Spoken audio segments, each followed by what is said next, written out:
On this episode of The Art of Hustle, I met up with rapper Saweetie at USC to talk about her path to pursuing music, the power of social media as an up-and-coming artist, and her hustle, of course. Welcome to episode 3 of The Art of Hustle. This is a very, very special episode because we have a fellow Trojan, the icy girl herself, Saweetie, is here with us. Thank you for being here. Thank you for having me. So how does it feel being back at USC after taking the industry by storm with your music and interacting with people like you did at the BSA event?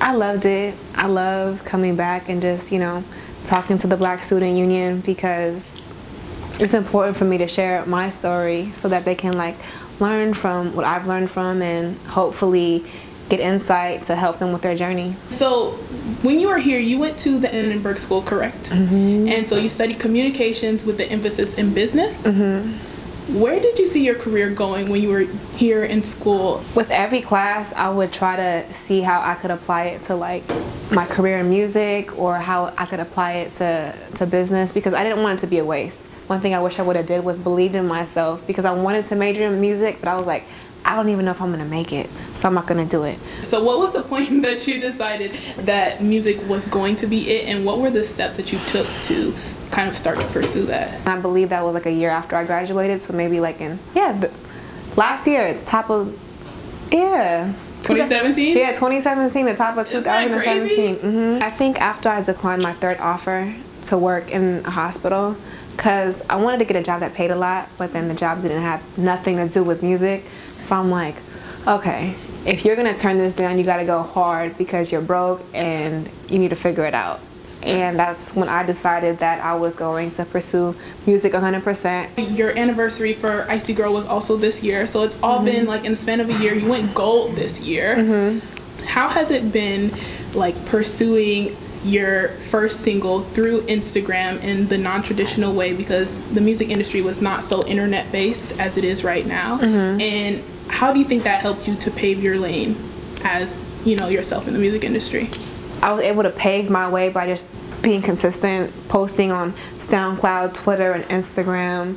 But what's interesting about music today is the people are the gatekeepers.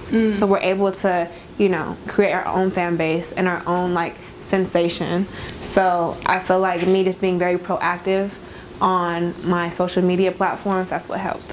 Do you think that's the most important thing for paving your way as an artist in these days? Definitely, because people consume so much information, so it's important for you to be in people's faces and just constantly perfecting your craft. There is a lot of talk about being the total package and what that means to be the total package in any industry and field that you go into. Mm-hmm. So what is your idea in 2018 of what it means to be the total package, specifically in music? I would say confidence. I would say talent, because the passion got to start from somewhere. Right. 3, work ethic. It's a lot of work that goes on behind the scenes.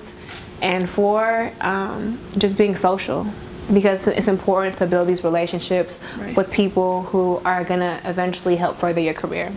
I feel like your music is unique because it's so motivational, and it's one of those things that girls especially look to, they listen to, and they're just when they want to feel better about themselves, when they want to feel like they want to get in their bag, they listen to your music. So is it important for you to empower women through your music, and why is that something important to you? So what I love about music and what I loved about music growing up is what you can gain from the song. So the confidence, the excitement, and just feeling yourself. Right. So I feel like my job is accomplished when I'm able to give my listener that, whether they're male or female. I feel like music is a gift, and if I'm able to give them something that they love and something that helps them get through whatever situation or help brightens their day, I feel like I did my job. And is that kind of the vision that you had when you were starting your... No, I feel like it was very selfish, which is very natural because you want to spit bars, you want to be the best, but I found it was more gratifying when I started to share my story and started to get more personal, and people were reaching out and told me that certain things helped them get through certain situations, because I feel like it was a mutual beneficial relationship. I feel like timeless music is music you can relate to, and if you we're human, so in order to be able to relate to somebody, you got to be vulnerable. Right. I also heard that you started a record label. So how did that come about, and what was your vision behind that? Well, when I started my record label, I wanted to create a foundation, and I'm the foundation. And I feel like once I'm at a certain point in my career where I'm successful enough, I'd like to eventually start signing people. But you know, I can't help you if I can't help myself. Right. So let me put myself on, and then I'd like to go back to the community where I'm from and really help out people from Northern California, because the entertainment business isn't out there. So I'm pretty sure a lot of artists were in my situation. It's just like, dang, like, do I need to go to a big city to be noticed? So I'd like to go back to these smaller communities and really like discover raw talent. Do you have any advice for people who right now who don't have access to that big city like touch, and they're just like, I want to get my voice out? The beautiful thing about today is social media. I feel like if you're consistent and if you're talented and if you put that hard work in, someone's gonna notice. Right.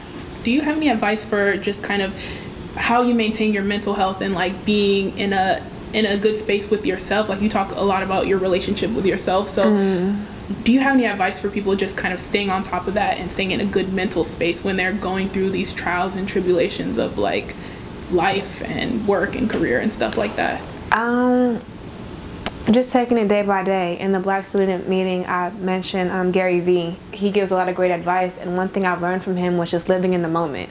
And it's giving you 100% in that moment, because you're not going to get it back, and it's important for you to go hard every step you take, especially as a developing artist, because people are trying to fill you out, see like your work ethic, can they work with you? Because at the end of the day, like, this industry is built on relationships. So if someone feels like they can't work with you, that's going to stop your bag.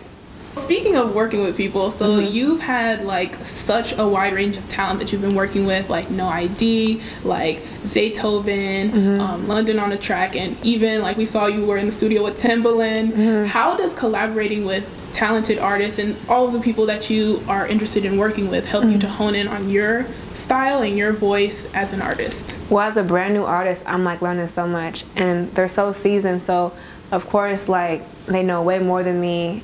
Like, their work resume is crazy, so they're able to teach me something. I always like working with people who are better than me, because it helps make me a better artist, because it makes me want to step my game up.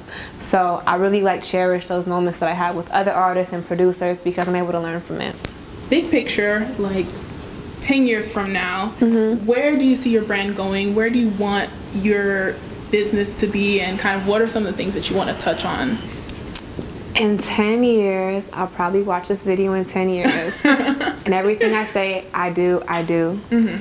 In 10 years, I see myself being a consistent artist, meaning putting out great music, like great albums, having them chart, having them be #1. I see myself being a fashion icon, and I see myself being like a major female music mogul. And besides like my personal, you know, goals, I'd really like to help other artists, especially women, because we get put into these situations where having to compromise is a part of the equation, and I want women to stop getting into those situations. And I feel like if I can help you out, then it is my job to, because I was once that artist needing help. Right. And lastly, so can we expect music in 2019? What are some of the, can you give us insight on anything that's coming up in 2019 for you? So I'm actually dropping a new song at the end of this month. Okay.